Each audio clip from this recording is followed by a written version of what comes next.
Ethan stood in the kitchen of his small, rustic home, chopping vegetables for dinner.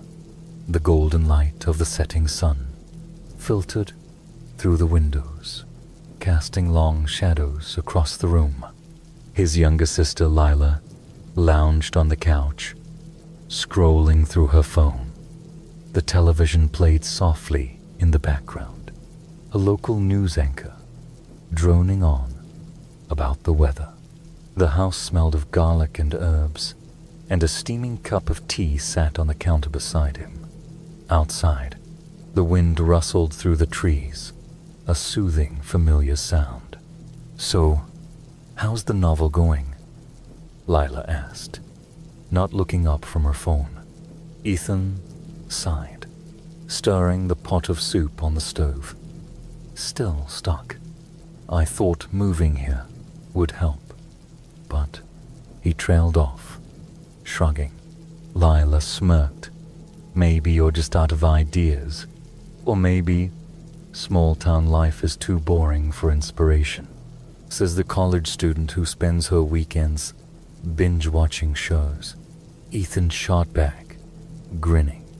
Their banter was easy, familiar. Lila was visiting for the weekend, and though they hadn't seen each other in months, it felt like no time had passed. She was his only family now, and her presence made the house feel less empty.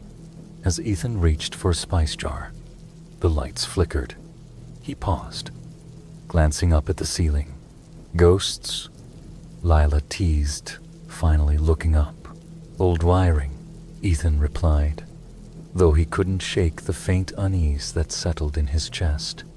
Outside, the wind picked up, howling louder than before. The trees swayed violently, their branches clawing at the sky. Ethan glanced out the window, his reflection staring back at him in the darkening glass. For a moment, he thought he saw something moving in the shadows of the woods, but when he blinked, it was gone. The television suddenly crackled, the screen filling with static. A jarring emergency alert tone blared, making both Ethan and Lila jump. A robotic voice announced, "Emergency alert. Stay indoors. Avoid unfamiliar sounds. More information to follow." The screen went black, then returned to the news as if nothing had happened. "What was that?" Lila asked, her voice tinged with unease. "Probably a glitch," Ethan said, though his heart was racing. He tried to sound calm for her sake. Lila hesitated, then said, "Earlier, when I was walking the dog, I thought I heard crying, like a baby or something. But when I looked around, there was nothing." Ethan frowned. "Where was this?" "Near the edge of the woods. I figured it was just the wind playing tricks on me." Ethan's mind flashed to a conversation he'd had earlier that day with his neighbor, Mrs. Carter. She'd mentioned hearing strange noises in the woods lately, whispers, footsteps, and yes, even crying. She'd brushed it off as her imagination, but now Ethan wasn't so sure. Before he could respond, the power went out completely, plunging the house into darkness. "Great," Lila muttered, her voice shaky. "Okay, now I'm officially creeped out." Ethan fumbled for a flashlight in the drawer, his hands trembling slightly. The beam of light cut through the darkness, casting long shadows on the walls. Outside, the wind howled like a wounded animal, and the crying sound Lila had mentioned earlier echoed through the night faint at first, then growing louder, closer. Ethan's breath caught in his throat. He moved to the window, flashlight in hand, and peered into the darkness. The trees swayed violently, their branches clawing at the sky. The crying sound was unmistakable, now a mournful, desperate wail that sent chills down his spine. "Ethan," Lila whispered, her voice barely audible. He turned to her, his face pale in the flashlight's glow. "We need to lock the doors." Ethan and Lila locked the doors and windows, the crying sound outside growing louder and more desperate. The flashlight's beam flickered as Ethan checked the locks, his hands trembling. Lila stood close behind him, clutching her phone, though it had no signal. "What do we do?" Lila whispered, her voice barely audible over the wind. "We stay calm," Ethan said, though his own heart was racing. "It's probably just an animal or something." But even as he said it, he didn't believe it. The crying didn't sound like any animal he'd ever heard. It was too human, too full of anguish. The lights flickered back on, startling them both. The television blared to life, the emergency alert repeating. "Emergency alert. Stay indoors. Avoid unfamiliar sounds. More information to follow." Ethan grabbed the remote and turned it off, but the message lingered in his mind. He glanced at Lila, who was staring at the window, her face pale. "We should call someone," she said. Ethan tried his phone, but it was dead, no signal, no power. The landline was silent, not even a dial tone. "Something's wrong," Lila said, her voice rising in panic. "Why isn't anything working?" Ethan tried to stay calm, but the unease was growing. He grabbed a knife from the kitchen, just in case, and motioned for Lila to follow him to the living room. They sat on the couch, the flashlight between them, listening to the crying outside. "Do you think it's someone?" Lila asked, her voice trembling. "I don't know," Ethan admitted, "but we're not going out there to find out." The crying suddenly stopped, replaced by an eerie silence. The wind died down, and the house felt unnaturally still. Ethan's skin prickled with unease. Then, a knock at the door. Ethan and Lila froze, their eyes locking. The knock came again, louder this time, more insistent. "Ethan," Lila whispered, her voice barely audible. He shook his head, signaling for her to stay quiet. The knocking continued, rhythmic and deliberate, as if whatever was outside, knew they were there. Ethan crept to the door, peering through the peephole. The porch was empty. "There's no one there," he said, his voice shaky. The knocking stopped, and for a moment there was silence. Then, a faint scratching sound, like nails dragging against the door. Lila let out a small whimper, clutching the flashlight tightly. Ethan backed away from the door, his mind racing. "We need to get out of here," he said. "What?" "No. You said we should stay inside," Lila protested. "That was before something started trying to get in." Ethan snapped, his fear turning to urgency. He grabbed his car keys from the counter and motioned for Lila to follow him to the garage. As they moved through the house, the scratching sound followed them, moving along the walls. The garage was dark, the only light coming from the flashlight. Ethan fumbled with the keys, his hands shaking as he tried to unlock the car. "Hurry," Lila urged, glancing over her shoulder. The scratching sound grew louder, closer. Ethan finally got the car door open and shoved Lila inside, climbing in after her. He started the engine, the headlights cutting through the darkness. As they backed out of the garage, the beam of light swept across the yard. For a brief moment, Ethan saw something figure, pale and gaunt, standing at the edge of the woods. Its eyes glowed faintly in the darkness, and its mouth was open in a silent scream. Lila screamed, pointing at the figure. "What is that?" Ethan didn't answer. He slammed the car into drive and sped down the dirt road, the headlights bouncing as they raced away from the house. The crying started again, echoing through the night, but this time it was coming from inside the car. Ethan slammed his foot on the gas, the car speeding down the dark, empty road. The crying sound echoed inside the vehicle, though there was no source in no one but him and Lila. She clutched the sides of her seat, her breath coming in short, panicked gasps.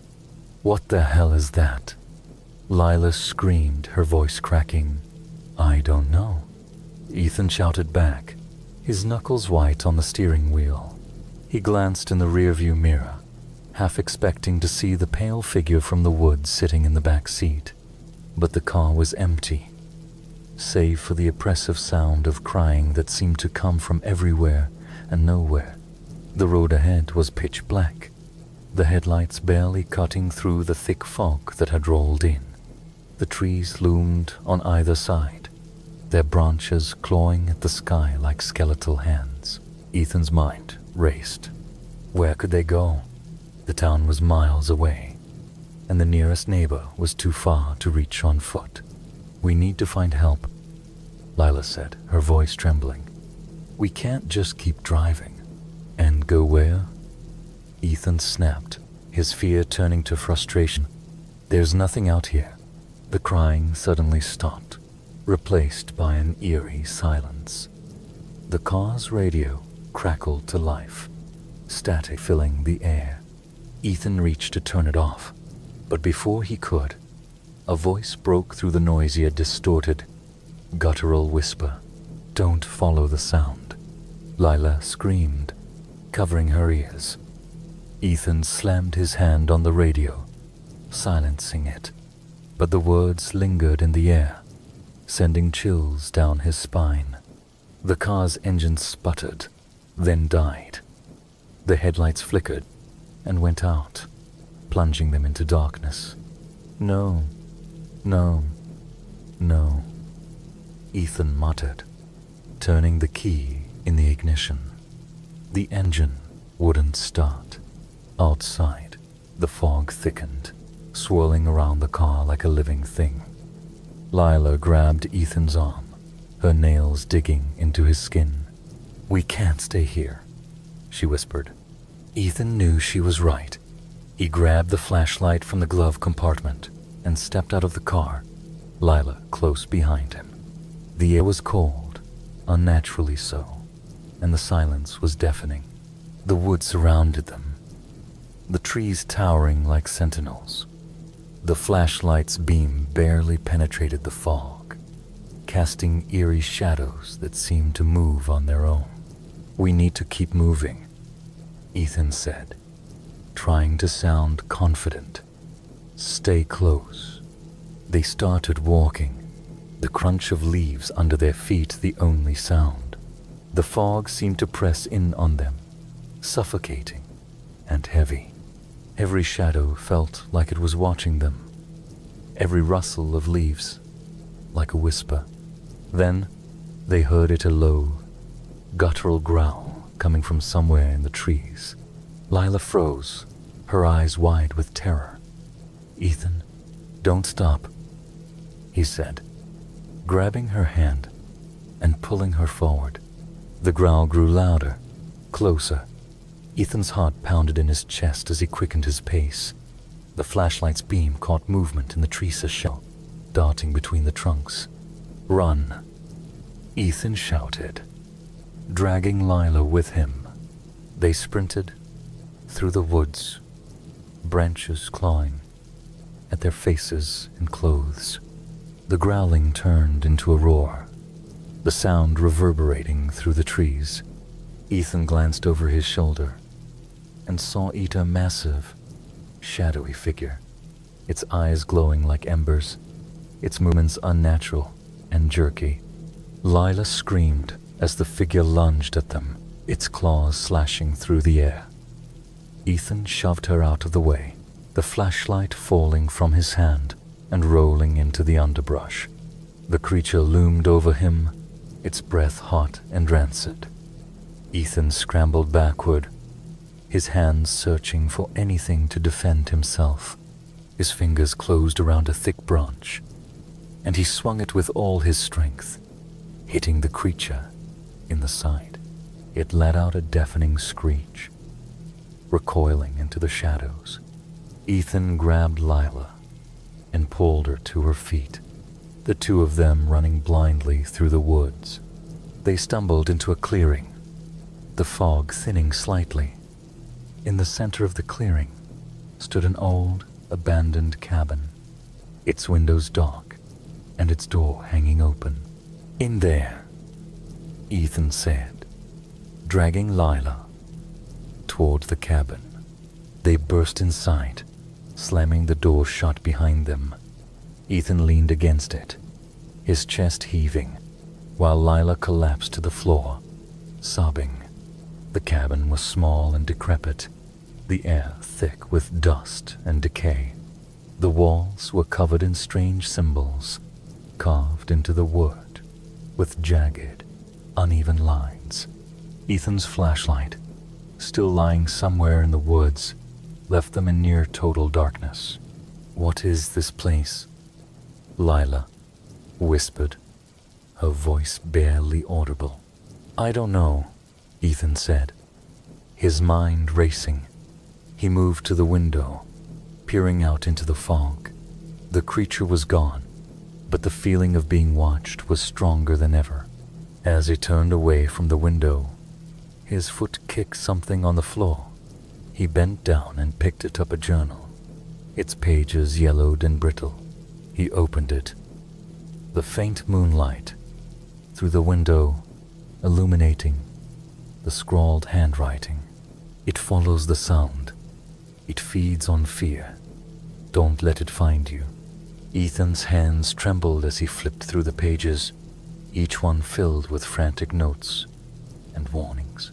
The last entry was dated just a week ago. "It's too late for me. It's inside my head. Don't follow the sound. Don't let it in." Lila grabbed his arm, her eyes wide with terror. "Ethan, we need to get out of here. Now." Before he could respond, the door creaked open, and the crying started again, this time, coming from inside the cabin. The crying echoed through the cabin, a mournful wail that seemed to come from every corner. Ethan and Lila backed away from the door, their eyes darting around the dark, cramped space.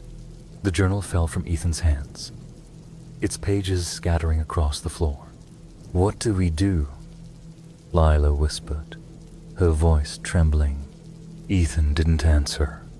His mind raced as he scanned the room for anything they could use as a weapon.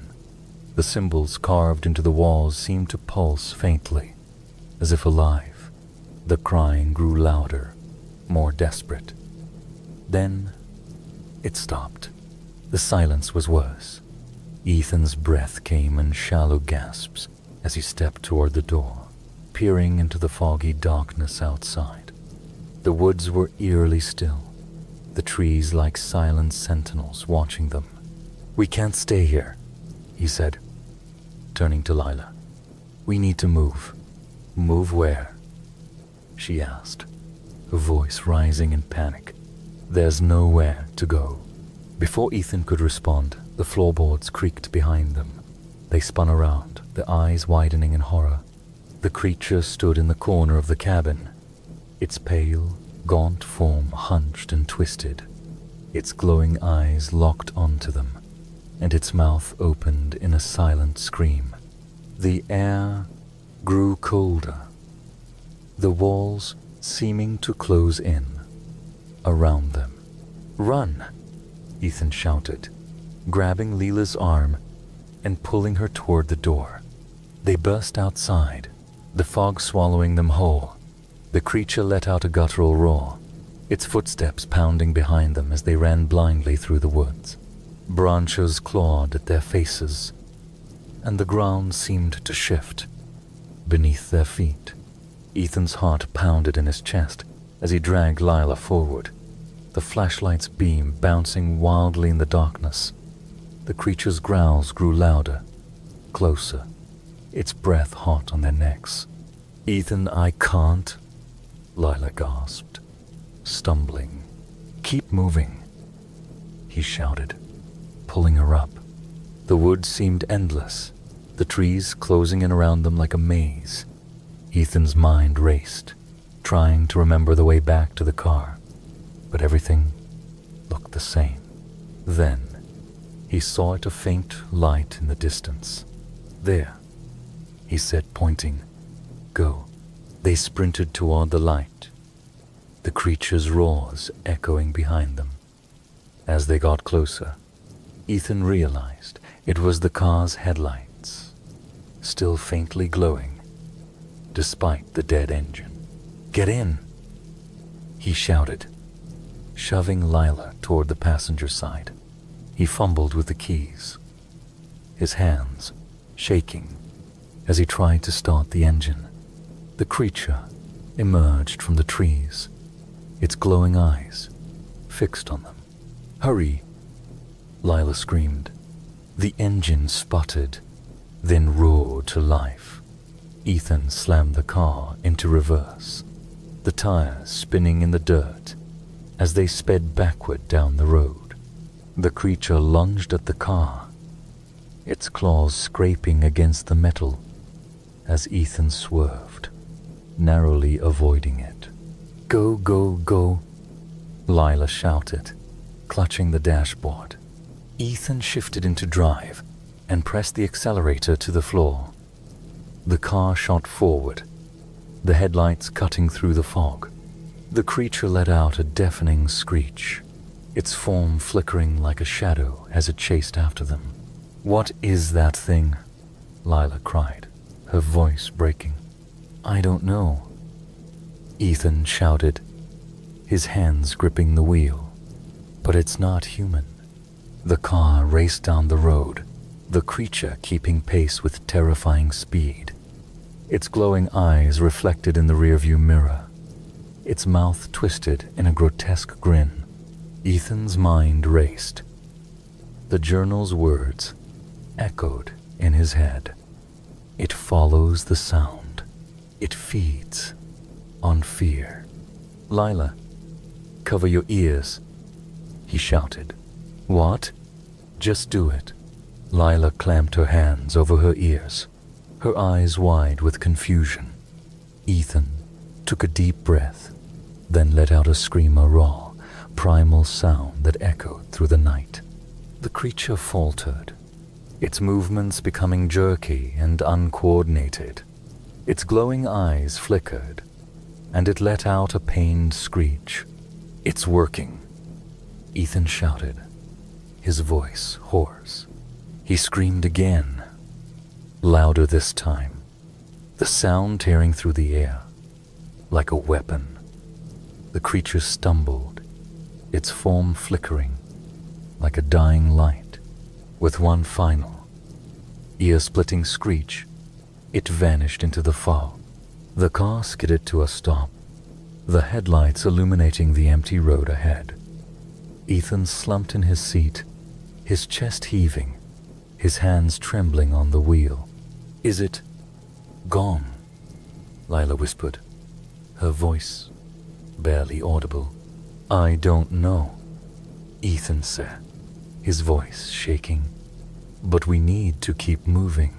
He shifted the car into drive and sped down the road, the fog thinning as they left the woods behind. The journal's words played over and over in his mind. "Don't follow the sound. Don't let it in." As they drove, Lila turned to him, her face pale. "Ethan, what if it's not over?" He didn't answer. He couldn't. The car sped down the empty road, the woods fading into the distance behind them. The fog had lifted, replaced by the faint glow of dawn breaking over the horizon. Ethan's hands still gripped the steering wheel tightly, his knuckles white.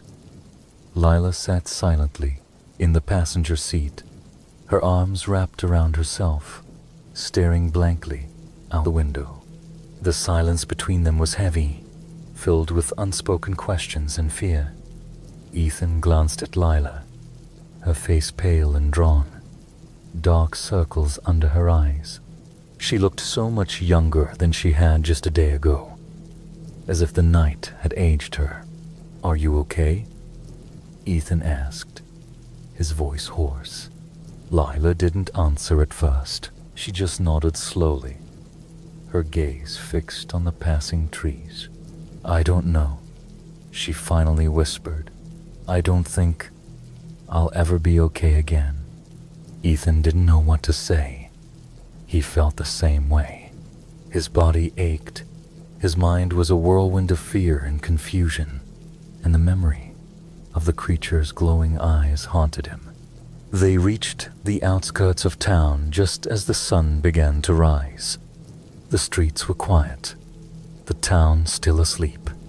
Ethan pulled into the parking lot of a small diner, the neon sign flickering faintly. "We should eat something," he said, though the thought of food made his stomach churn.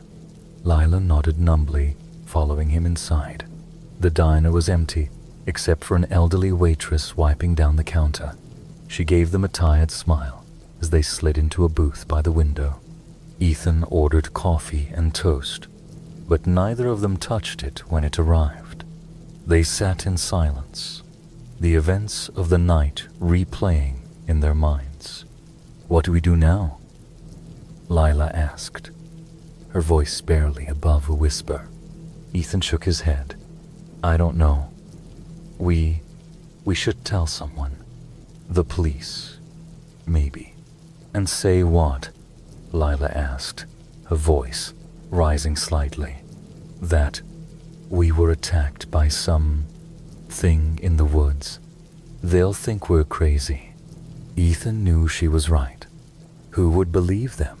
He thought about the journal, the cryptic warnings scrawled across its pages. "It follows the sound. It feeds on fear. We'll figure it out," he said, though he didn't believe it himself. Lila stared at her coffee, her hands trembling. "Ethan, what if it's not over? What if it's still out there?" He didn't answer. He couldn't. They left the diner as the town began to wake up, the streets filling with people going about their day. It's surreal, like they were walking through a different world. Ethan drove them to a motel on the edge of town, paying for a room with the last of his cash. They needed rest, even if sleep felt impossible. The room was small and dimly lit, the air stale. Lila collapsed onto one of the beds, her eyes already closing. Ethan sat on the edge of the other bed, staring at the wall. His mind raced, replaying every moment of the night. The crying, the creature, the journal's warnings. He thought about the symbols carved into the cabin walls, the way the creature had faltered when he screamed. It follows the sound. Ethan's breath caught in his throat. He reached into his pocket and pulled out the journal, its pages crumpled and stained.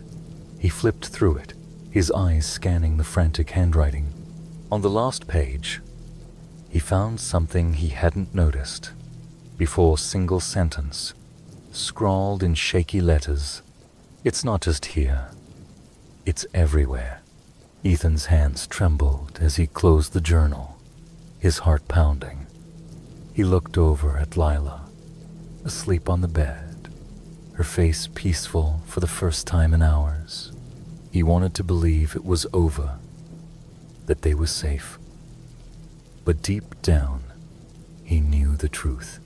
The creature was still out there, and it was waiting.